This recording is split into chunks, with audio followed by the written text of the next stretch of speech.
Hello friends, आज हम लेके आए आपके लिए एक और नई वीडियो। और इस वीडियो में हम रीजनिंग के टॉप मोस्ट क्वेश्चंस देखेंगे जो कि आपके कई कॉम्पिटिटिव एग्ज़ाम्स में पूछे जाते हैं।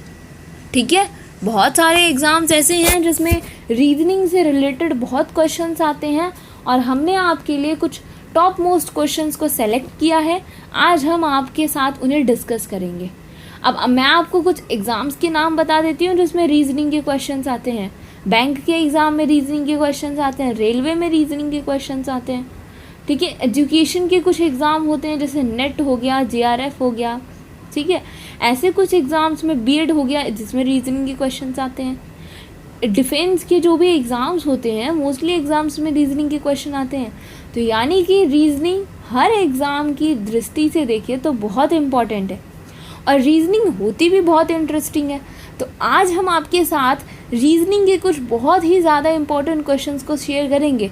तो इसीलिए आप हमारे साथ हमारी वीडियो के एंड तक बने रहिएगा क्योंकि आपको बहुत मज़ा आने वाला है इस वीडियो में।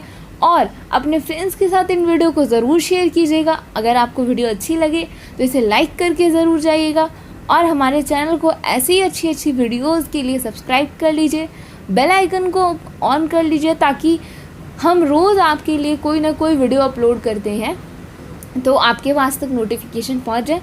तो चलिए इसी अच्छी बात से स्टार्ट करते हैं। हम हमारा क्वेश्चन नंबर 1 देखते हैं पहले क्या है।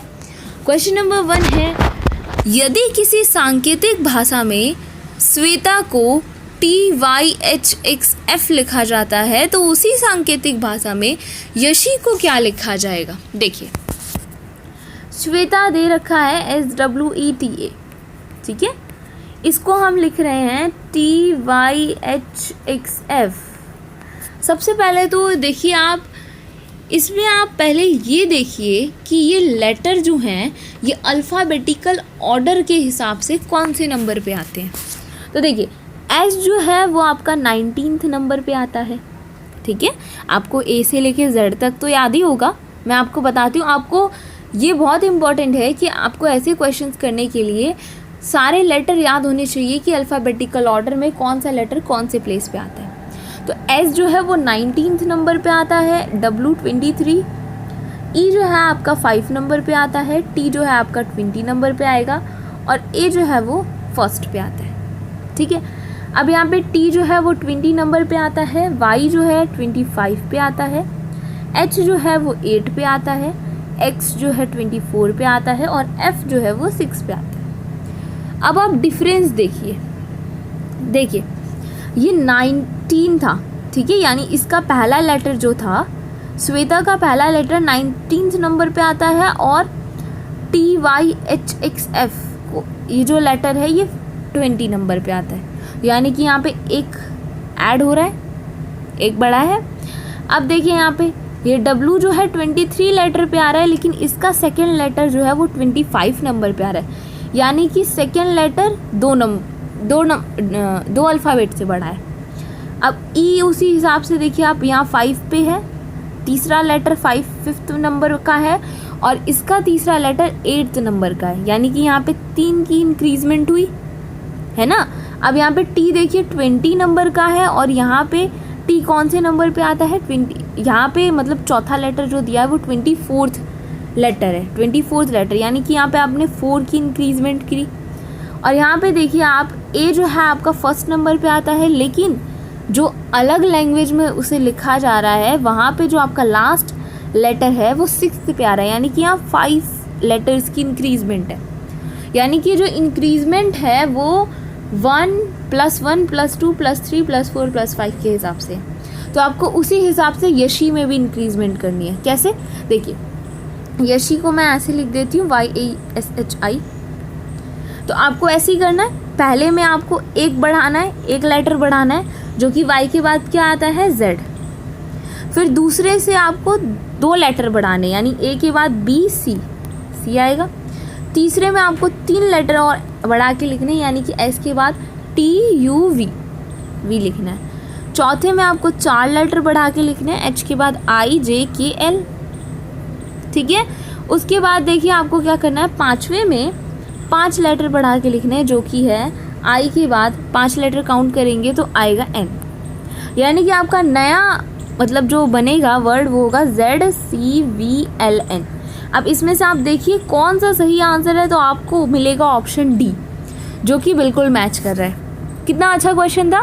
चलिए नेक्स्ट क्वेश्चन देखते हैं। नेक्स्ट क्वेश्चन क्या है, शब्द क्लैरिकल में यहाँ ऐसे कितने अक्षर युग्म है। अक्षर युग्म का मतलब है वर्ड्स के ग्रुप जिनके बीच में उतने ही अक्षर मौजूद हैं जितने कि अंग्रेज़ी वर्णमाला के में इनके बीच होते हैं। देखिए आपको अगर क्वेश्चन समझ में नहीं आया आप दोबारा पढ़िए, फिर भी नहीं समझ में आया तो जब मैं आपका अभी सॉल्यूशन बताऊंगी इस क्वेश्चन का आपको समझ में आ जाएगा।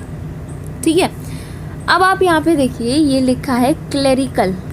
ठीक है, क्लैरिकल। तो अब यहाँ पे आपको ऐसा करना है कि देखिए सी के बाद ई आ रहा है, यहाँ सी के बाद आपका ई आ रहा है। ठीक है, सी और ई के बीच में एक लेटर का गैप है, एक लेटर का गैप है। और हम बात करें अगर इनकी अंग्रेजी वर्णमाला में अगर चले जाएं यानी कि अल्फ़ाबेट्स में चले जाएं तो वहाँ पे भी जब हम CDE पढ़ते हैं, है ना, ABCDE, तो वहाँ पे भी ऐसा ही होता है।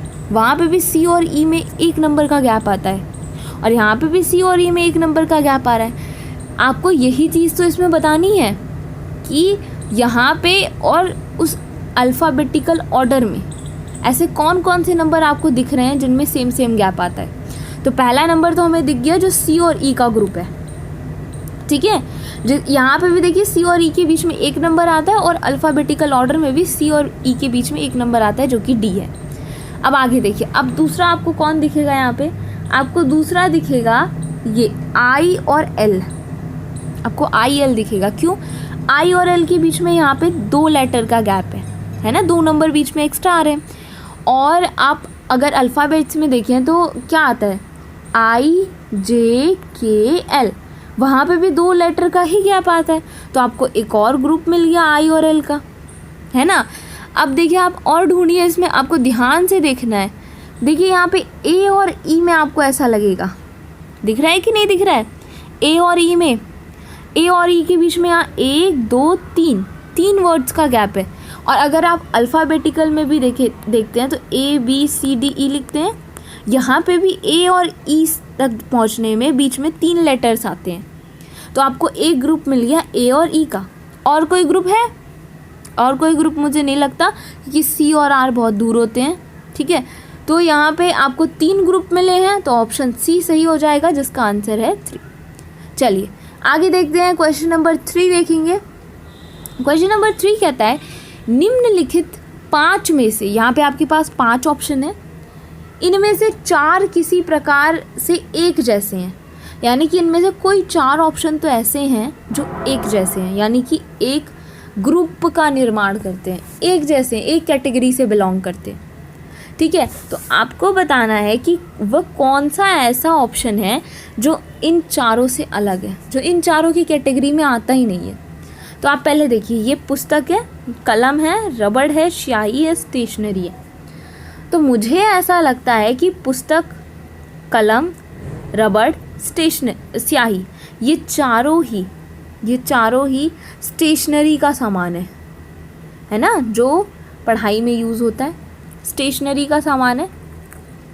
और ये स्टेशनरी एक अलग ही यहाँ पे आ गया, ये स्टेशनरी जो है ये अलग ही ऑप्शन आ गया। आपको बताना था इनमें से कौन से 4 ऑप्शन ऐसे हैं जो एक ग्रुप से बिलोंग करते हैं। तो हमें 4 option 1st, 2nd, 3rd, 4th दिखे जो एक ग्रुप से बिलोंग कर रहे हैं, जिनका ग्रुप है स्टेशनरी। ठीक है, अब आपको ये बताना था कि वह कौन सा है जो इन चारों से अलग है। तो आपको ऑप्शन ई यहाँ पे सही दिखेगा, जो इन चारों से अलग है, क्योंकि स्टेशनरी खुद ही एक ग्रुप हो गया, है ना। चलिए क्वेश्चन नंबर 4 देखते हैं। हमारा क्वेश्चन नंबर 4 क्या है, जिस प्रकार घोड़ी का संबंध टट्टू से है। तो पहले आप ये बताइए कि घोड़ी टट्टू से कैसे रिलेटेड है। आपको पता होगा, नहीं पता होगा तो मैं बताती हूँ। घोड़ी के बच्चे को टट्टू कहते हैं, ठीक है। तो उसी प्रकार शेरनी का संबंध किससे होगा। तो अब घोड़ी का संबंध टट्टू से कैसे है कि घोड़ी के बच्चे को टट्टू कहते हैं, तो शेरनी के बच्चे को क्या कहते हैं। किसे इसका सही आंसर पता है, जल्दी बताइए, कमेंट सेक्शन में लिख दीजिए उसका आंसर। जिसे भी इसका सही आंसर पता हो या फिर आप सोच लीजिए, मैं आपको बताती हूँ। देखिए कौन सा है इसका, ऑप्शन नंबर डी सही है। शेरनी के बच्चे को शावक कहते हैं। ठीक है, चलिए 5 वाला क्वेश्चन नंबर 5 देखते हैं। शब्द मोर्फिन में कौन सा अक्षर ऐसा है जो इस शब्द से पहले स्वर से उतने ही बाद में है जितने तीसरे स्वर से। अब ये क्वेश्चन भी थोड़ा कॉम्प्लिकेटेड है, आपको समझ में ही नहीं आएगा। चलिए कोई नहीं, मैं आपको यहाँ पे अभी बताऊंगी जब इसका सॉल्यूशन, तो आपको अपने आप समझ में आएगा। पहले आप यहाँ पे मोर्फिन लिख लीजिए, MORPHINE। ठीक है, फिर यहाँ पे कहता है कि इसमें कौन सा अक्षर ऐसा है, कोई तो ऐसा अक्षर है जो पहला स्वर है। स्वर मतलब जानते हैं, वोवेल कहते हैं इंग्लिश में, और इंग्लिश अल्फ़ाबेट में 5 वोवेल होते हैं, AEIOU। तो यहाँ पे पहला वोवेल कौन सा आ रहा है, O आ रहा है। ये हो गया आपका पहला वोवेल हो गया। ठीक है, उतने ही बाद में है जितना कि तीसरे स्वर से पहले है। अब तीसरा स्वर कौन है इसमें, तीसरा स्वर देखिए, ये पहला स्वर हुआ O, ये I जो होगा वो दूसरा स्वर है, दूसरा वोवेल है, और जो E है ये थर्ड वोवेल है। तो आपको तीसरा ढूंढना है। ये पहला वोवेल हो गया, तीसरा वोवेल हो गया। अब इनमें कौन सा अक्षर ऐसा है जो जितना इसके बाद में है उतना इससे पहले है। यानी कि कुल मिला के आपसे इतना कहा जा रहा है कि पहले और तीसरे वोवेल के बीच का कौन सा लेटर आ रहा है, बीच में कौन सा लेटर आ रहा है। ठीक है, तो देखिए बीच में कौन सा लेटर आ रहा है, यहाँ से भी आप 2 काउंट कर लीजिए, यहाँ से भी आप 2 काउंट कर लीजिए। बीच में आपका ये H आ रहा है, ये जो है ये है आपका मिडल में, है ना। तो ये हो जाएगा आपका सही आंसर, ऑप्शन नंबर बी जो है आपका सही है। समझ में आ गया ना। चलिए 6 क्वेश्चन देखते हैं क्या है। किसी सांकेतिक भाषा में कलकत्ता को 7 कहा जाता है, कैसे कहा जा रहा है, कोई लॉजिक है इसके पीछे, वो लॉजिक हमें जानना है, अपने आप सॉल्व हो जाता है फिर क्वेश्चन। 7 कहा जा रहा है कैसे, देखिए आप एक बार अगर गौर करेंगे तो इसमें कितने लेटर हैं, 1 2 3 4 5 6 7 8 लेटर हैं, लेकिन यहाँ तो 7 लिखा है। चलिए दूसरा क्लू देखते हैं, हमारे पास दिया है डियोघर को आप कहते हैं 6। डियोघर में कितने लेटर हैं, 7 लेटर हैं, इसको 6 कहा जा रहा है। मतलब आपको धीरे धीरे लॉजिक समझ में आ रहा होगा कि पहले वर्ड में 8 लेटर हैं तो उसे 7 कहा जा रहा है, दूसरे वर्ड में 7 लेटर है तो उसे 6 कहा जा रहा है। यानी कि जितने लेटर हैं ना उतने में से एक माइनस कर दो, आपको पता चल जाएगा। तो उसी तरीके से बलसारा जो लिखा है BALSARA, पहले आप देखिए इसमें कितने लेटर हैं, 1 2 3 4 5 6 7 लेटर है, तो 7 में से आप एक माइनस कर दीजिए, एक कम लिखना है, तो ऑप्शन नंबर डी जो है वो सही हो जाएगा। बहुत सिंपल था। चलिए क्वेश्चन नंबर 7 देखते हैं। किसी सांकेतिक भाषा में 635 का अर्थ है कंचन बेवफा है, ओके। 487 का अर्थ है उसने धोखा दिया, ओके। 521 का अर्थ है कंचन मेरी थी। तो अब आपको बताना है कंचन के लिए कौन सा कोड यूज़ किया जा रहा है, कौन सा नंबर यूज़ किया जा रहा है। अच्छा आप ये देखिए, ये आपकी पहली स्टेटमेंट हो गई, ये आपकी दूसरी स्टेटमेंट हो गई, और ये आपकी तीसरी स्टेटमेंट हो गई। तीनों को ध्यान से देखिए, ठीक है। पहला है 635 कंचन बेवफा है, फिर है 487 उसने धोखा दिया, 521 कंचन मेरी थी। अच्छा अगर आप पहले और तीसरे स्टेटमेंट को देखते हैं तो दोनों स्टेटमेंट में कंचन नाम आ रहा है, कंचन बेवफा है, कंचन मेरी थी, ठीक है। उसके साथ साथ ही अगर दोनों के आप नंबर कोड को देखेंगे तो पहले का नंबर कोड 635 है, दूसरे का 521 है, दोनों में 5 भी कॉमन है। तो यहाँ से आपको कहीं ना कहीं अंदाज़ा लग जाएगा कि कंचन के लिए 5 कोड यूज़ किया गया है, क्योंकि दोनों स्टेटमेंट में कंचन भी कॉमन है, 5 भी कॉमन है, तो कंचन के लिए 5 यूज़ किया गया है। ऑप्शन नंबर डी सही है। चलिए आगे देखते हैं, आगे क्या है। Question number 8। विद्यार्थी की एक कक्षा नन्ही ऊपर से 16वें तथा नीचे से 28वें स्थान पर है। देखिए यहाँ पे एक क्लास है जहाँ पे नन्ही नाम की कोई बच्ची है, वो अगर आप ऊपर से काउंट करेंगे, ऊपर से मतलब मान लीजिए कि रोल नंबर में सबके नाम लिखे हैं और रोल नंबर के हिसाब से अगर आप ऊपर से काउंट करेंगे तो नन्ही आती है 16th, नंबर पे, और अगर लास्ट से रोल नंबर में काउंट करेंगे तो वो 28 नंबर पे आती है। तो क्लास में टोटल कितने बच्चे हैं? देखिए, ऊपर से नन्ही आती है 16 नंबर पे, प्लस नीचे से आती है 28 नंबर पे, दोनों को ऐड कर देंगे। लेकिन यहाँ पे एक घपला हो जाएगा। कैसे? अगर आप ऊपर से भी मतलब ऊपर से देख रहे हैं तो ऊपर से भी नन्ही को इंक्लूड करेंगे। जब आप ऊपर से काउंट कर रहे हैं तो भी वहाँ नन्ही को आप काउंट करेंगे, और नीचे से काउंट कर रहे हैं तो भी आप वहाँ पे नन्ही को काउंट कर ले रहे हैं। 28 नंबर पे आ रही है, तो नन्ही दो तो नहीं है क्लास में, है तो एक ही, तो इसीलिए एक माइनस कर दीजिए, क्योंकि ये 2 बार काउंट हो जा रही है। तो हमें ऐसा तो करना नहीं है। अब आप इसे सॉल्व कर लीजिए, ऐड करके आएगा आपका 44 - 1 = 43। आंसर होगा आपका ऑप्शन नंबर बी सही होगा। चलिए क्वेश्चन नंबर 9 देखते हैं हमारा। 8 से 8 तक में ऐसी कितनी संख्याएं हैं जो 10 से पूरी कटती है लेकिन 5 से विभाजित नहीं है? विभाजित मतलब कटना, डिवाइड हो जाना। अब देखिए, 10 से पूरी कट जाए और 5 से कटे ही ना, मुझे तो नहीं लगता ये चीज़ पॉसिबल है, क्योंकि दुनिया में ऐसा कोई भी नंबर नहीं है जो 10 से डिविजिबल हो जाए और 5 से ना हो। ऐसा हो ही नहीं सकता, चाहे तो आप चेक कर लीजिए। तो इसीलिए इसका ऑप्शन हो जाएगा डी, एक भी नहीं, ऐसा हो ही नहीं सकता। ठीक है, देखिए क्वेश्चन नंबर 10 देखिए। अब यहाँ पे भी ये भी क्वेश्चन कुछ वैसा ही आ गया। ये 5 में से 4 किसी प्रकार से एक जैसे हैं और एक समूह का निर्माण करते हैं। बताइए कि कौन सा ऐसा है कि जो 4 से भिन्न है। यानी कि यहाँ पे भी आपको 5 ऑप्शन दिख रहे हैं। 5 में से कोई 4 जो है वो एक कैटेगरी से बिलोंग करेंगे और एक कोई सा अलग है, एक बिल्कुल अलग है। तो उसी एक को पहचानना है। क्या है? मोती, पोखराज, नीलम, मणिक और पन्ना। ठीक है, तो देखिए पोखराज, नीलम, मणिक और पन्ना, ये चारों चीज़ें ना आपको खदान से प्राप्त होंगी। ये रत्न है, रत्न कहते हैं ना, रत्न है ये। और ये चीज़ें ना आपको खदान से प्राप्त होती है। जो माइंस होती हैं ना, उनमें खोद के अर्थ को डिग आउट करके आपको ये चीज़ें मिलती हैं। लेकिन आपने सुना होगा मोती जो है वो आपको सीप से मिलता है। सीप जानते होंगे, सीप आपने देखा भी होगा जब आप समुद्र के कभी किनारे गए होंगे तो वहाँ पे तो सीप में मोती मिलता है। लेकिन ये सारी जो चीज़ें हैं ये अर्थ को खोदने पे मिलती हैं। तो इसीलिए ऑप्शन ए एकदम अलग है, तो ऑप्शन ए सही होगा। ठीक है, चलिए 11 देखते हैं। अब 11 में थोड़ा सा लॉजिक है, बट कोई नहीं, ये भी है बहुत आसान। ठीक है, 5 कक्षाओं की एक कतार में 5 छात्राओं, आई थिंक यहाँ पे 5 कक्षाओं की कतार कैसे हो जाएगी, एक बार चेक करने दीजिए। हाँ, यहाँ पे 5 छात्राओं होगा। हाँ, 5 छात्राओं होगा। यहाँ पे हो जाएगा आपका 5 छात्राओं की कतार में। ठीक है, 5 छात्राओं की एक कतार में कंचन अलका से दाएं ओर है। कंचन अलका से दाएं ओर है, यानी दाएं का मतलब है राइट। तो ये अलका है और कंचन इसके राइट में बैठी है, राइट ये होगा, कंचन यहाँ बैठी है। ठीक है, गायत्री रूबी के बाएं ओर है।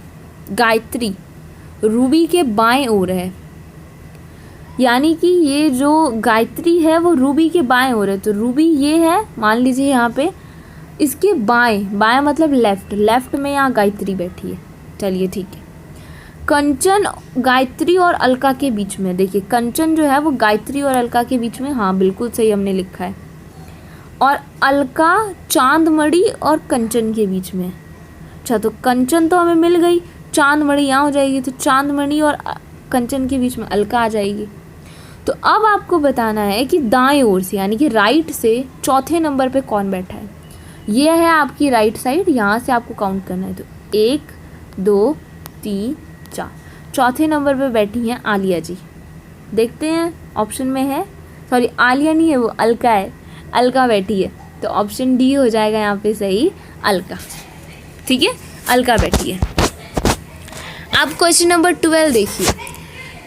इन अंकों की श्रृंखला में ऐसे कितने 8 हैं जिनके ठीक वाले 4 हैं, ठीक बाद में 2 नहीं हैं।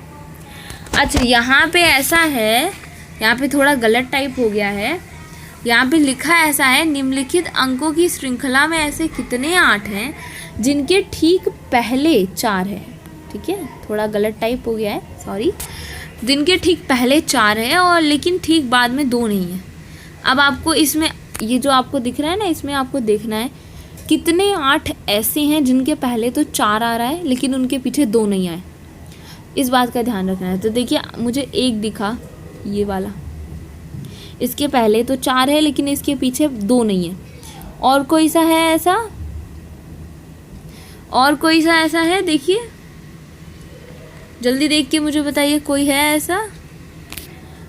एक ये है, ये देखिए इसके 8 के आगे 4 तो है लेकिन 8 के पीछे 2 नहीं है। और कोई ऐसा है? नहीं। अब कोई भी ऐसा नहीं है तो ऑप्शन नंबर बी जो है वो सही हो जाएगा बिल्कुल। ठीक है, चलिए क्वेश्चन नंबर 13 देखेंगे। निम्नलिखित अंकों की श्रृंखला में प्रश्नवाचक चिन्ह के स्थान पर कौन सी संख्या रखी जा सकती है? ये एक सीक्वेंस दिया है। अब आपको यहाँ बताना है इस क्वेश्चन मार्क की जगह क्या आएगा। पहले आप इसका पैटर्न देखिए कैसा है। 7 से 11, 11 से 17, 17 से 25। पैटर्न कैसा है देखिए। किसी भी पैटर्न को पहचानने के लिए ना सबसे बिल्कुल अच्छा तरीका है आप ना उनके बीच का डिफरेंस देखिए, कितने कितने का डिफरेंस है। 7 से 11 यानी 4 ऐड किया गया है। 11 से 17 8 ऐड किया गया है। 17 से 25, अच्छा 11 से 17 में आपका 6 ऐड किया गया है। 6 17, हाँ 17 से 25 में आपका 8 ऐड किया गया है। ठीक है, चलिए आगे छोड़ दीजिए। यहाँ पे 47 से 61 कितना ऐड किया गया है? 14 ऐड किया गया है। ओके, 61 में से जाएगा 11 में से 7 गया 4, हाँ 14 ऐड किया गया। अब आप अगर यहाँ पे देखेंगे तो ये आपको नंबर का सीक्वेंस लगेगा 4 6 8, उसके बाद 10 आना चाहिए। उस हिसाब से तो यहाँ पे 10 आना चाहिए, यानी कि अब आपको इसमें से 10 ऐड करना चाहिए। तो क्या आप एक बार 10 ऐड करके देखिए क्या सीक्वेंस सही बैठता है। 25 में आप 10 ऐड कर दीजिए तो आपका यहाँ पे आ जाता है कितना, कितना आएगा आपका? 25 में 10 ऐड करेंगे तो 35 आ जाएगा। चलिए ठीक है, यहाँ तक तो ठीक बैठा। अब जैसे कि हम यहाँ देख रहे हैं कि 4 से 6 हो रहा है, 6 से 8, 8 से 10, तो उस हिसाब से इसके और इसके बीच का फासला जो है वो 12 का होना चाहिए, तभी ये सही ऑर्डर में है। तो क्या देखिए 35 और 47 के बीच का जो गैप है वो 12 का है। तो हाँ 7 में से 5 गया 2, 4 में से 3 गया 1, 12 का ही है। 12 ऐड करने पे आएगा तो इसका सही आंसर हो जाएगा ऑप्शन नंबर सी। इनके बीच का जो डिफरेंस है वो इवन नंबर के ऑर्डर में है ना, तो इसलिए। ठीक है, चलिए आगे देखिए। क्वेश्चन नंबर 14 है, जिस प्रकार बीमारी का संबंध चिकित्सा से है उसी प्रकार अज्ञानता का संबंध किससे है? देखिए बीमारी का संबंध चिकित्सा से है, मतलब कि बीमारी को दूर करने के लिए चिकित्सा यानी कि इलाज की ज़रूरत होती है। तो उसी प्रकार अज्ञानता, ठीक है, अज्ञानता को दूर किससे करेंगे आप? अज्ञानता को आप दूर करेंगे शिक्षा से। ठीक है, विद्वान से भी नहीं करेंगे, शिक्षक से भी नहीं करेंगे, मूर्ख से भी नहीं करेंगे, आप शिक्षा से करेंगे। वो औजार कौन सा है जिससे आप अज्ञानता को दूर करेंगे? वो है शिक्षा। ठीक है, चलिए आज का हमारा लास्ट क्वेश्चन है 15। यहाँ पे भी 5 में से 4, ये भी वैसा ही क्वेश्चन है। ये 5 का ग्रुप है, इनमें से कोई 4 एक कैटेगरी से है। 5 ऑप्शन है, 4 एक कैटेगरी से बिलोंग करते हैं, बाकी एक अलग है। देखते हैं कौन है। अच्छा पहले आप अगर इन ऑप्शंस को देखेंगे, इसमें और कोई क्लू तो दिया नहीं है। इन ऑप्शंस को देखेंगे तो आपको एक चीज़ ऐसी लगेगी कि यहाँ पे ये सारे नंबर किसी ना किसी का स्क्वायर है। जैसे कि ये 9 का स्क्वायर है, ये 7 का है, ये 13 का है, ये 11 का है और ये 5 का है। ये स्क्वायर है किसी के। अब ये तो इसमें डिफरेंस क्या है? इसमें से कोई 4 एक कैटेगरी का कैसे है? अच्छा आप इन क्वेश्चंस को अगर एलिमिनेट करेंगे तो आपको दिखेगा ये 5, 11, 13 और 7 ये चारों ही प्राइम नंबर हैं। प्राइम नंबर तो आप जानते ही होंगे जो सिर्फ 1 के टेबल से कटता है या फिर अपने टेबल से कटता है। लेकिन 9 एक इकलौता नंबर है जो 3 के टेबल से कट सकता है, जो कि प्राइम नहीं है यहाँ पे। तो यानी कि ऑप्शन ए जो है वो सबसे अलग है, इसीलिए वो सबसे सही है। ठीक है, तो आज यही कुछ क्वेश्चंस हम आपके लिए लेके आए थे, जिससे हमने आपके साथ शेयर किया। आई होप आपको बहुत मज़ा आया होगा, और अगर आपको मज़ा आया तो आप मुझे कमेंट सेक्शन में लिख के बताइए कि आपको कितना मज़ा आया, कितना अच्छा लगा पढ़ना। और हाँ, लाइक ज़रूर कीजिएगा इस वीडियो को, अपने फ्रेंड्स के साथ शेयर भी कीजिएगा ताकि उन्हें भी मज़ा आ जाए इसे देख के। और हमारे चैनल को सब्सक्राइब करके बेल आइकन ज़रूर प्रेस कर लीजिएगा ताकि आपको रोज़ हम वीडियो अपलोड करते हैं तो आपके पास तक नोटिफिकेशन पहुंच जाए। तो अब हम मिलेंगे आपको अपनी नेक्स्ट वीडियो में, और उसमें भी इतने ही अच्छे क्वेश्चन सॉल्व करेंगे। तब तक के लिए take care and bye bye.